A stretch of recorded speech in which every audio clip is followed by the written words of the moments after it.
I'm broke the boss, I flipped the script. Super Trucker Podcast got me fully equipped. Left the noise behind, now I'm stacking green. Voyager Nation made me live the dream. I'm sure you've heard of last night's fatal accident by the non-domiciled illegal immigrant in Ontario, California, which will change the landscape of trucking once again. So, guys, who is going to survive? Is it the white hat carrier or the black hat carrier? Why? Well, think about it. The market in this industry rewards the rule breakers. That's what's broken, and I think it's bleeding into all aspects. People getting CDLs. Yeah. People found a way to give CDLs of people that didn't really earn them. It just comes at a price. Everything's for sale. Everything is for sale in this industry. And so, you know, from that's just a little portion of it. But now we talk on the broker side, right? So, okay, the broker finds a guy he does 1,000 miles, in one day, and then he's going to do another 1,000 miles the very next day. And he's a solo driver and he knows it because he got the picture, and he continues to give him work. Yeah. And maybe he gives him, and here you go. So he's getting rewarded. And actually, like, I've heard the stories when somebody says, like, well, but we can't do that overnight. It's 1,000 miles. And then the broker is like, what do you mean you can't? Like, I have these guys doing it all the time. Yeah. And he's convinced we do it legally. Yeah, and not just that. Like, some of these big boy brokers want access to your ELDs, right? Yeah. And so when you get the picture, like, now you see where he's at. You're looking at it, and when you get the picture of one guy, then how is it that the miles kind of show? You can ask ChatGPT to create another guy. But I'm saying, like, next to you. Yeah, riding with his team driver that doesn't exist. Where those miles go? Like, come on, man. I don't know, man. I'm just saying, like, it's there. It's in people's faces, but people are doing it because there's a financial reward. And then that's what happens. So I don't know, man. Do you think, like, certain white cat carriers, like, get pushed so close at the edge that was never intent, and now you're playing stupid games? I can actually tell you one thing, that it almost happened to us. Almost got, but we didn't do it. Yeah. Because, man, I'm telling you. Obviously, very, very long time ago, 15 years more probably, we had a conditional safety rating. Very undeserved. That's that battery story. Yeah, so, guys, check out that video. So the videos, there are multiple videos on this channel talking about it because it still fucking hurts. So one non-hazmat documented by everyone, shipper, broker, us, like, fucking name it, except for DOT, because DOT had a different opinion. Falls off the pallet. There is a so-called leak. The leak is the patch of wet patch on the floor of a trailer about the size of this phone. And all that shit show turns into audit because it's, oh my God, non-hazmat carrier getting hazmat out of service. Yeah. Man, over that, there was a freaking emergency crews called, cleanup crews called, over probably what was a condensate in the empty battery, because that's how it was listed on every document. Mm-hmm. It wasn't even no acid or anything like that. But, when government wants to escalate, we will. So, and that ended up costing us conditional rating. So our insurance went through the roof. Literally, we were making less money than we were paying.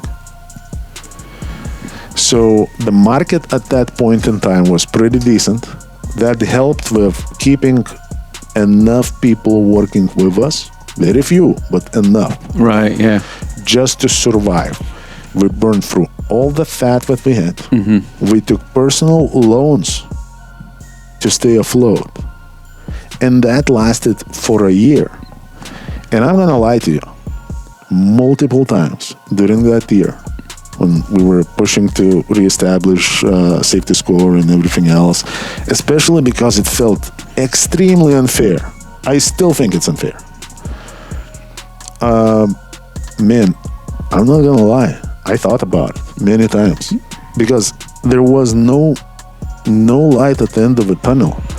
And we were just drowning deeper and deeper and deeper into shit without any hope, or only theoretical hope, because now to change that rating, the review is required by the same DOT that shut you down. Yeah. And now, obviously, we did a lot of legwork. Man, we literally transitioned from normal carrier to hazmat carrier. Because of that, we were forced to. Right.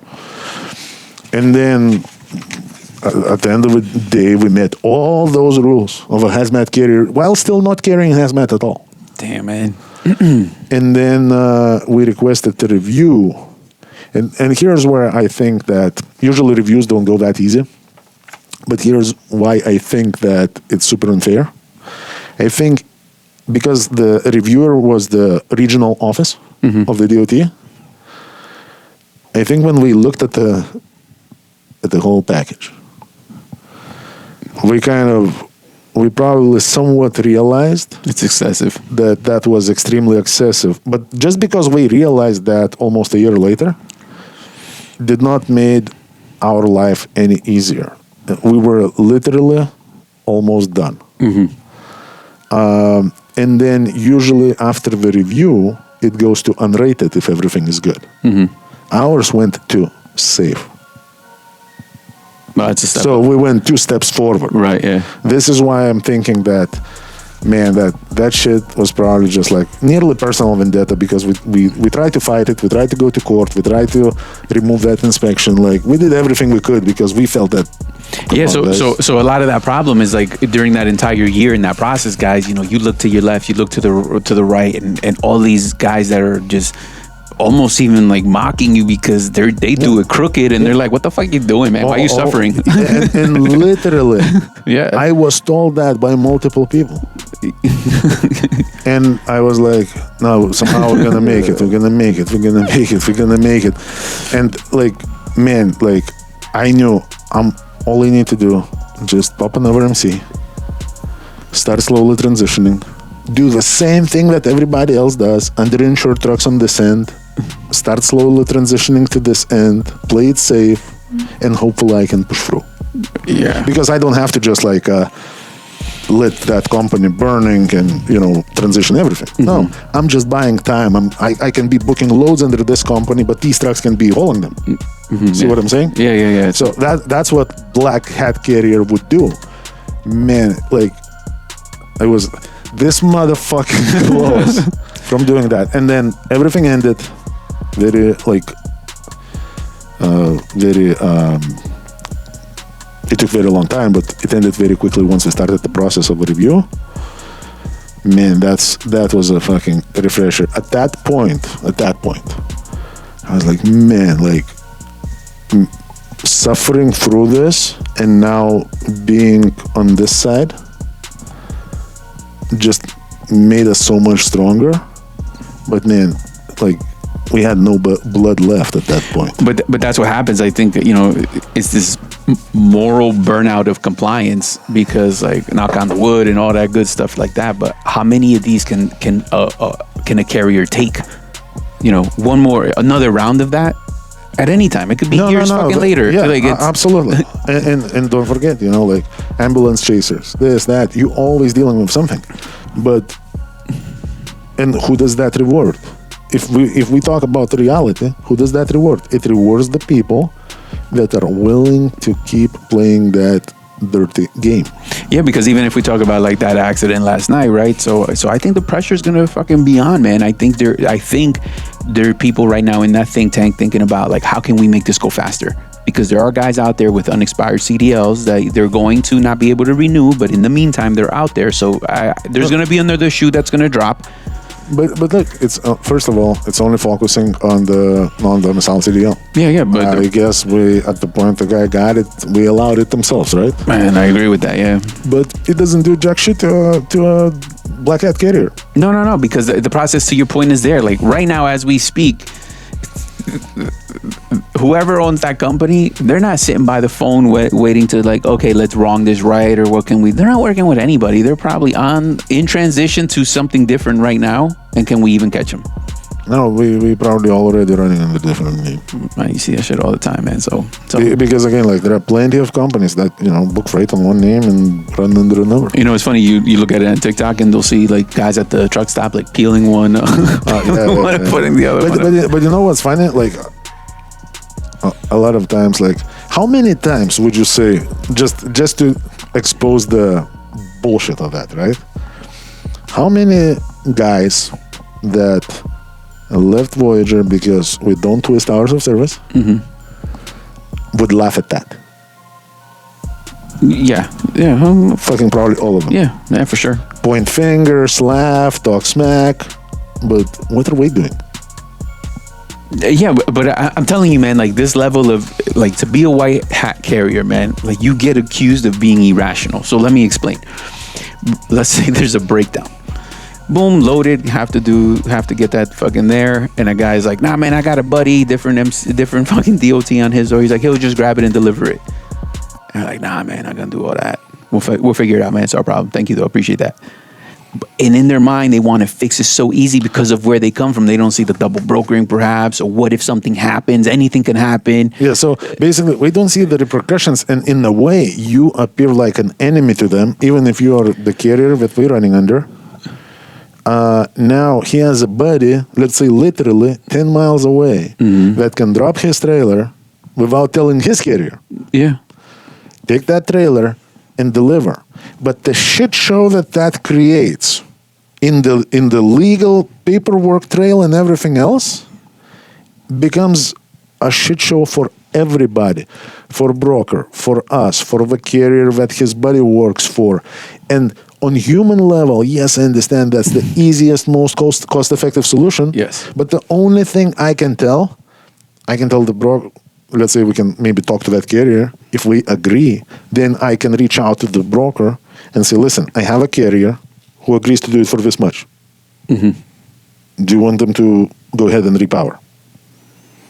But then quite a few times I've seen where when all that worked out and everything is fucking legal as motherfucker, the broker freaks out because now he thinks that somehow you in the bed with him. Yeah. So they went from paying $1,000 for this load to $2,000. No, we went from paying $1,000 to paying $1,000, but you just got fucking fucked. Yeah. So you have that, and for those who think like you're bullshitting, check this out. Real story, man. We had a individual here.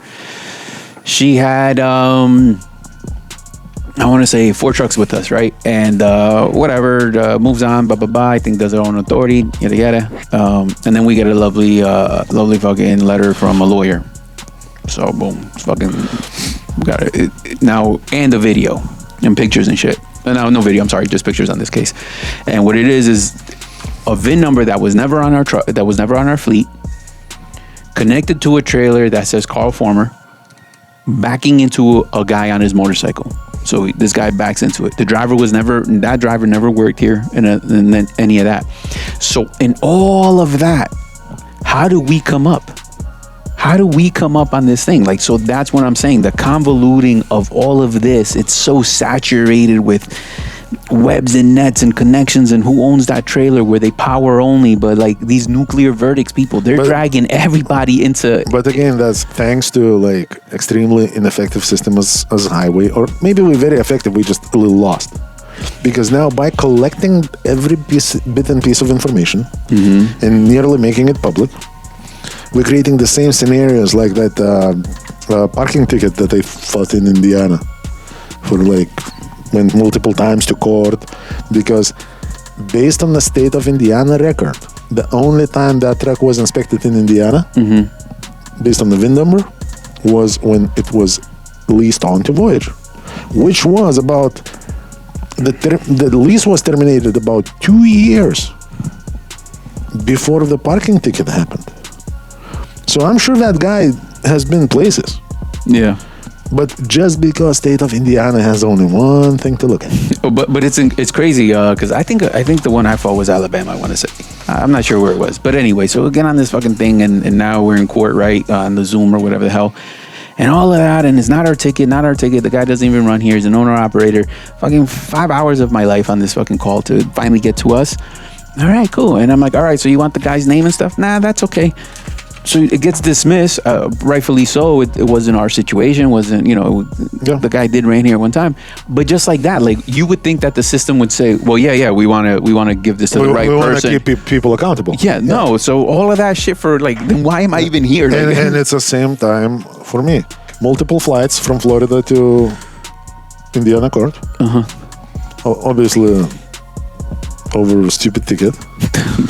But, you know, the principle sometimes also matters. And then, I know it's stupid. For as long as you can afford it. Yeah, for as long as you can afford it. Right now, I would just pay a ticket. It was slightly different times. So, and, but that was exactly the same thing, because every time I showed up to court and they kicked me out of there, I had like probably 4 pages of documentation to provide them, like, who struck that is. Yeah, the answer. And nobody, we wasted like, I think 3 hearings.